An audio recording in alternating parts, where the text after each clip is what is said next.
Oh wow, would you look at that? Yet another stunning and brave protagonist, a strong, independent black woman. Many more glass ceilings are currently being shattered. Everybody stand up and applaud. Otherwise you are a bigot and a sexist. But seriously, okay, like how many times, okay, did we hear about in the early 2000s about the trope of the bald space marine, the third-person action cover shooter? Oh, it's ruining the games industry. How long do we have to suffer through this nonsense? Because I took a look at some of the concept images of Flintlock, Siege of Dawn, and outside of the things that we're going to be talking about, like the game looks like it could have been cool, but obviously it's not going to be, because guess what slapped on it? Guess what killed the game right in the crib? Well, a healthy slathering of sweet baby ink. Woke gaming media begin a narrative blitz for upcoming Sweet Baby Ink influence game Flintlock Siege of Dawn. A number of woke gaming outlets are attempting to put a positive spin on upcoming Sweet Baby Ink influence game Flintlock Siege of Dawn. Yeah, does it really look all that dissimilar to what Assassin's Creed is putting out?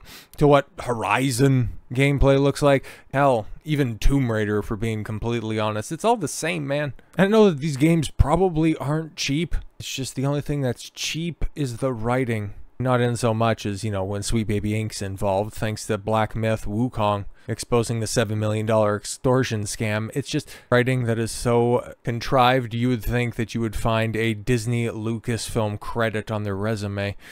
Founder of the Steam Curator list, Sweet Baby Ink detected and DEI detective.com, Cabrutus revealed that Flintlock Siege of Dawn was influenced by Sweet Baby Ink and company CEO Kim Belair. Now, okay, what are their links? We're going to have to hear from this. Cabrutus, he's good at what he does. He provides the receipts. So before we jump to any conclusions, did he misstep with this one or is he bang on the money? Spoiler.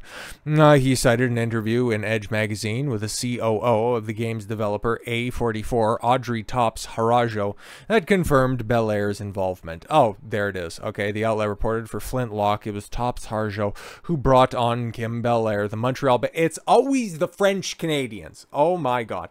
Narrative director who has advocated for better representation in stories as a means of bringing new and exciting ideas to the game. Yeah, I wonder what new and exciting ideas that you brought to the game. I just wonder, what specifically could Kim Belair put a chick in it, make her black, make her lame, make her gay if you can, Belair would have brought to the game? I'm just wondering. Harjo explained, she took the wonderful base layer Derek had, the world, and just elevated it. Has she actually ever done that? She elevated what? Her concerns from the developers to the marketing department? Because we know that she's good at that. She added, you know, the difference when there's a person who's reflecting at you and it's true. Oh yeah, that's so great. So I hired somebody else who's just as ideologically possessed as I am, and guess what? We got along on everything. Oh my god. There's a certain truth that resonates that can't be faked. I know some people won't notice, but the people who are attuned to that, they get it immediately. Oh yeah, and the people that are also attuned to all of this other crap, oh, they get it immediately. But you know what they won't be getting immediately? Your game.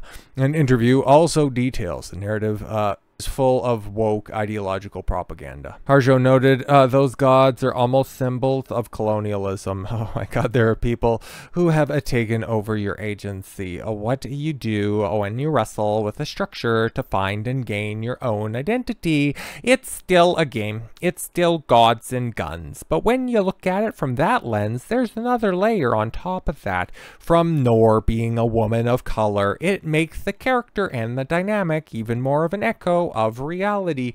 Whose reality, you bent? But yo, man, it's hilarious. Because I seen this post and shit, I really should have saved it.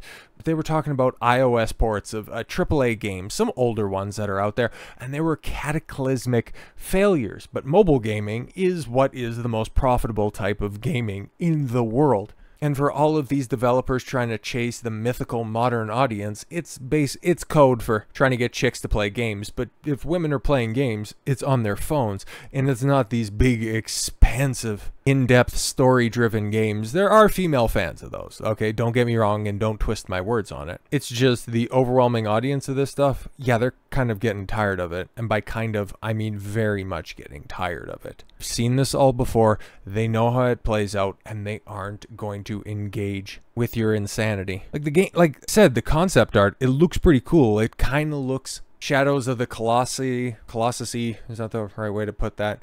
Looks inspired by that. Like the gameplay could be fun, but then you're just gonna throw all this crap over the top of it, and no thanks. No thanks. Following Cabrutus adding the game to the Sweet Baby Inc. Detected Curator list, former World of Warcraft team lead Mark Kern, who I have my disagreements on when it comes to the Dr. Disrespect stuff right now, but when it comes to pinning down these woke companies, I mean, the guy doesn't miss. Okay, so let's go ahead and take a look at his thread. Proof Sweet Baby Inc. ruins games. SBI Flintlock by A44 Games has been overrun by woke. I used to work there. Flintlock was a good project with lots of potential, but then it was ruined. Oh no. Now, before I go further, please note that this is a rumor from a source that seems very knowledgeable about the studio's inner workings. Take that for what it is. Yeah, of course, man. Like, just be a disgruntled employee that got axed, probably because he was too male and pale and therefore stale. If he was also a developer, if he was, you know, a straight white guy, you know, probably the reason why this game has been in development for so long, because there's only so many people that could actually do the work. So yes, the CEO and COO at A44 are no longer with the company, but the damage seems to have already been done. The good devs at A44, I tell you how to fix it, and end at the end of the thread. Ooh, good. Stick around for the conclusion, guys. The only thing that statement is missing is remember to like, comment, and subscribe. But anyways, do you know the protagonist of Flintlock used to be white? I mean, come on, you brought Kim Belair on and says she had great insight and really good opinions. And it's like, well, yeah, of course, man. Now, when COO and casting director, and the casting, come on, man, come on. Andrea Topps Harjo joined the studio. Her first actions were to change the characters to hire Sweet Baby Inc. and change the main character to a person of color. This marked the beginnings of the problems with the game and studio. Yeah, exactly, because if you have a narrative in mind, you obviously have a main character in mind, and you just think that it's something that you can just change on a whim, especially when you're not making it for aesthetic or marketing purposes, which the marketing aspect of this is never going to end up working. I mean, you know how people are just so over the girl boss stuff right now, and even if this was made a couple of years back, they were already walking a tightrope at that point in time. But let's go on. Andrea Topps Harjo is rumored Freudian slip to have used the company's funds and manpower to power her personal agenda and projects on initiatives not related to the game or even the studio itself. I'm sorry. One such initiative that I found was was Inclusion FX, or VFX company and advocacy company. No, it's probably more advocacy than an actual VFX company, with shades of Sweet Baby Inc. Okay, so here's the bio from her company. She held the position at Flintlock at the same time that she ran Inclusion FX. I asked and confirmed, yeah, I've witnessed our UI artist making art assets for its website as their sprint tasks. Oh, really? But there she is. Okay, surprise. Okay, I guess we can probably go to, yeah, that one will end up working better. So yeah, worked at Sony Pictures, Cinesite, okay, EA, Weta, really? Oh my god. James Cameron's Lightstorm Entertainment, produced independent films, which nobody would have heard of, and then served as COO at A44 Flintlock in Wellington, New Zealand, while there founded Inclusion IFX, platform designed to support and amplify underrepresented voices, that you ended up working with, okay. Depending on which Medal of Honor you worked at, I'd imagine, given the time frame when you were working on all this stuff, because you weren't at Weta, you know, when they were doing their best work. The Lord of the Rings trilogy, a little thing you might have heard of. But Cinesite, X-Men 2, well, that's the good one, okay? But that was, yeah, it's the story that has aged well, not exactly the CGI, even though the CGI probably looks better than most of the stuff that's out there right now. But the About page, okay. So Inclusion IFX is a platform designed to support and amplify underrepresented voices to the VFX for features, television, and game industry's strengths. Our goal is to give the next generation access to role models, oh my god, by sharing the hero's journey of a diverse range of professionals. Remember when companies like this used to offer apprenticeships to train under like masters of the arts or something like that? But no. This is just simply to inspire by following heroes or whatever shit. Every 3 months, we invite individuals from traditionally underrepresented backgrounds. Yeah, no, this is just one of those, you know, charity schemes. Okay, obviously, that makes sense. Aside from working with Sweet Baby Inc. and making changes to the game, Audrey also directed numerous changes in HR to, in her role as a chief operating officer. I mean, again, the shocks just continue to roll in. In 2021, most developers were denied raises and evaluations were postponed for at least 6 months. Audrey told HR to inform anyone who complained or asked questions that the reason is because I said so. Why are they always like this? She also ordered the HR department to hide the salaries of the top executives of the company, who I imagine probably didn't have any problem getting raises or their evaluations every 6 months. Just wondering. HR tried to help, but were unable to get past this. The team was worried about the studio's finances. Yeah, but not the personal finances of any of the C-suite executives. Meanwhile, the new hires were changes to the game resulted in the project where these people know nothing. They know nothing about how a video game is made, but they probably know a lot about diversity and inclusion. After nearly 2 years of these DEI changes at A44, the damage had been done. At this point, the studio was purchased for $175 million, an unusually high sum, for a small studio, by Kepler Interactive in September of 2021, a gaming collective fund whose founder also founded the Kowloon Knights Gaming Fund. Okay, it is at this point that Audrey, the COO, left the company. Perhaps it was start of a cleanup for the game's troubles, and then the state of the game is unknown at this time, but it is believed to be in shambles after 2 years of DEI changes. As we know, A44 reached out to Cabrutus to refute SBI's involvement, saying that they are no longer involved and all the changes are reversed. I mean, the game started out including a white guy, and then it ended up with not a white guy, but okay. When Cabrutus asked for proof, they refused to speak to him any further. Oh, okay, cool. So they're just liars. That makes sense. But it looks like that thread and breaking down the goings-on at A44 ended up catching decent traction, and well, following the game being added to the Steam curator list and Mark Kern's report, Lizzie Kane, the senior operations and growth manager for Kepler Interactive, video game developer behind publishing the game, raged on social media. Oh yeah, there you go. One of those freaks with a watermelon in their profile, where it's like, okay, cool. If you actually want to free Palestine, why don't you do something about it instead of just virtue signaling on Twitter? But leftists, right?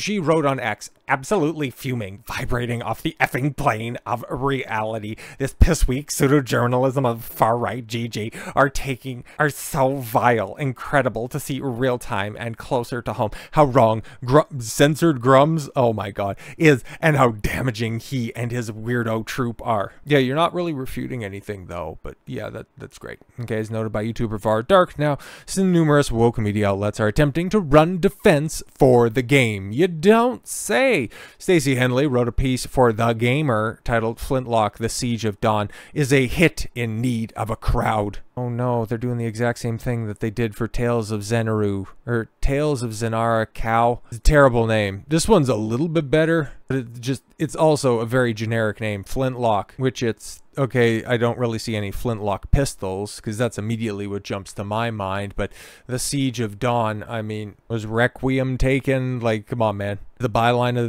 this time it's personal. Ironically, she concludes the article by admitting that it is anything but a hit.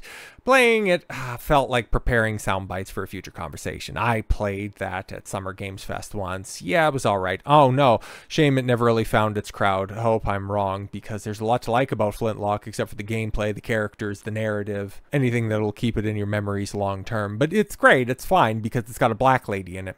David Smith at Kotaku Australia, surprise, also tried to hype up the game. However, he compared it to Square Enix's epic failure Forspoken. Oh! Smith's headline blared, "Flintlock Siege of Dawn looks like Forspoken, but actually good this time." Yeah, I'm sure. Interestingly, Brad Norton of Dixerto appeared to provide a more honest review of the demo. His headline stated, "Flintlock: The Siege of Dawn, a competent Souls-like with a rough demo." Oh yeah, exactly. So there really is nothing unique about this at all whatsoever. Fantastic stuff. But yeah, whenever this game, like, if it's wish listable on Steam, I guess it might have a release window on it, but if it's just going to be another generic Souls-like that might have ended up getting astroturfed by games media, but in this day and age, especially in a post-SBI detected world, it's now just going to face a similar fate as Suicide Squad kills the Justice League, Tales of Zenara Zenaru, whatever, and any other propaganda-laced games that are currently on the docket. Because hell, if even Square Enix shareholders are in on the SBI grift and trying to call it out and excise it from the industry, you know the time is running short. So you're going to see a lot more desperate tactics and a bunch more astroturfing from the media, but this is also the death throes of a dying medium. So let's go ahead and cheer it on while we still have the chance, because there's only so much time left in these lolcows life cycles before they end up going the way of all of these crap games that they're trying to promote. So with all that said, thank you all very much for the gift of your time. I've been Don Consuelo. I want you to follow your gut and get after it. Take care, everyone.